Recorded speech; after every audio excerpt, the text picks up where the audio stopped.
আপোনালোকৰ মাজত আৰু এটা গুৰুত্বপূৰ্ণ ভিডিঅ' ল'লে ভিডিঅ'টো আপোনালোকে স্কিপ নকৰি ভিডিঅ'টো সম্পূৰ্ণলৈকে শেষলৈ চাই থাকিব। ইয়াত চাব পাৰে ৰিলায়েন্স জিঅ' কোম্পানীৰ ফালৰ পৰা কি আছিল চাকৰিটো মুকলি কৰি দিছে। ইয়াত কোনে কোনে আবেদন কৰিব পাৰিব, শিক্ষাগত যিটো অৰ্হতা, বয়সৰ যিটো সময়সীমা, সকলো তথ্য এটা ভিডিঅ'তে কৈ দিম আৰু চিলেকশ্যন যিটো প্ৰচেছ হয় লগতে সেইটো কৈ দিম আৰু পোষ্ট নেমবিলাক কৈ দিম। আপোনালোকে স্কিপ নকৰি চাই থাকিব ভিডিঅ'টো। ইয়াত চাব পাৰে ৰিলায়েন্স জিঅ' ৰিক্ৰুইটমেণ্ট 2026 আৰু কেনেদৰে আবেদন কৰিব লাগিব, শিক্ষাগত অৰ্হতা, বয়সৰ সময়সীমা সেইটো কৈ দিম। চাব পাৰে ৰিলায়েন্স জিঅ' ৰিক্ৰুইটমেণ্ট 2026 ইয়াত অৰ্গেনাইজেশ্যন যিটো নেম হয় ৰিলায়েন্স জিঅ' আৰু পোষ্ট নেমবিলাক ইয়াত মেনশ্যন কৰি দিয়া আছে। চাব পাৰে কাষ্টমাৰ ছাৰ্ভিচ এক্সিকিউটিভ আছে, চেলছ ডিপাৰ্টমেণ্টৰ আছে, তাৰপিছত একাউণ্টেণ্ট আছে, চিকিউৰিটি অফিচাৰ আছে, পেকিং বয়ছ আছে, তাৰপিছত ইয়াত ফাইনেন্স মেনেজাৰ আছে, ড্ৰাইভাৰৰ পষ্ট আছে, তাৰপিছত কি আছিল হেল্পাৰৰ পষ্ট আছে, ক্লাৰ্কৰ পষ্ট আছে আৰু টেকনিচিয়ানৰ পষ্ট আছে, এছিষ্টেণ্টৰ পষ্ট আছে। তাৰপিছত ইয়াত কি আছিল গ্ৰেজুৱেট ট্ৰেইনিং ইঞ্জিনিয়াৰ আছে, সেইবিলাক কি আছিল পোষ্টৰ নামবিলাক ইয়াত দিয়া আছে। ইয়াত কি আছিল গ্ৰেড 3 আৰু গ্ৰেড 4 লেভেলৰ কি আছিল পোষ্টবিলাক ইয়াত আছে।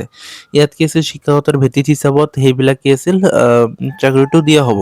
টোটাল পোষ্ট ইয়াত মেনশ্যন কৰি দিয়া নাই। এপ্লাই মোডটো কি আছিল অনলাইনৰ যোগেদি আবেদন কৰিব লাগিব আৰু হু কেন এপ্লাই কোনে কোনে ইয়াত আবেদন কৰিব পাৰিব, অল ইণ্ডিয়া মেলছ এণ্ড ফিমেলছ।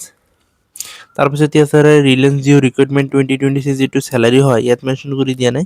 তাৰপিছত ইয়াত চাব পাৰে এজ লিমিটটো ইয়াত মেনশ্যন কৰি দিয়া আছে।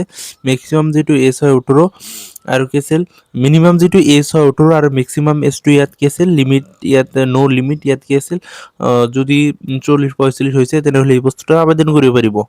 তাৰপিছত এপ্লিকেশ্যন যিটো ফিজ হয় ইয়াত ফৰ জেনাৰেল OBCৰ কাৰণে একো ফিজ দিব মাচুল দিব নালাগে। ফৰ SC STৰ কাৰণে কি আছিল একো ফিজ বা মাচুল দিব নালাগে। তাৰপিছত ইয়াত চাব পাৰে এডুকেশ্যন যিটো কোৱালিফিকেশ্যন হয় 10 পাছ, 12 পাছ, গ্ৰেজুৱেট পাছ যিয়ে কৰিছে সেই পোষ্টকেইটাত আবেদন কৰিব পাৰিব। আৰু চিলেকশ্যন যিটো প্ৰচেছ হয় ইয়াত ইণ্টাৰভিউ হ'ব, তাৰপিছত ডকুমেণ্ট ভেৰিফিকেশ্যন হ'ব। ইয়াত শিক্ষাগতৰ ভিত্তিত হিচাপত সেইবিলাক কি আছিল পোষ্টবিলাক দিয়া হ'ব। চিলেকশ্যন যিটো প্ৰচেছ হয় interview, document verification, important document for কেণ্ডিডেটছৰ কাৰণে কি আছিল Aadhaar card of the candidates, 10 class certificate, marksheet, register mobile number, email ID, passport size photo, signature, caste certificate etc। তাৰপিছত ইয়াত চাব পাৰে how to apply online for Reliance Jio' recruitment 2026। ইয়াত কেনেদৰে আবেদন কৰিব লাগিব সম্পূৰ্ণ তথ্য কি আছিল অফিচিয়েল ৱেবছাইটত মেনশ্যন কৰি দি আছে, তাৰ পৰা চাব পাৰিব। আৰু ডিছক্ৰিপশ্যনত মই লিংকটো দি দিম, তাৰ পৰা আপোনালোকে চাব পাৰিব ফুল ডিটেইলছত।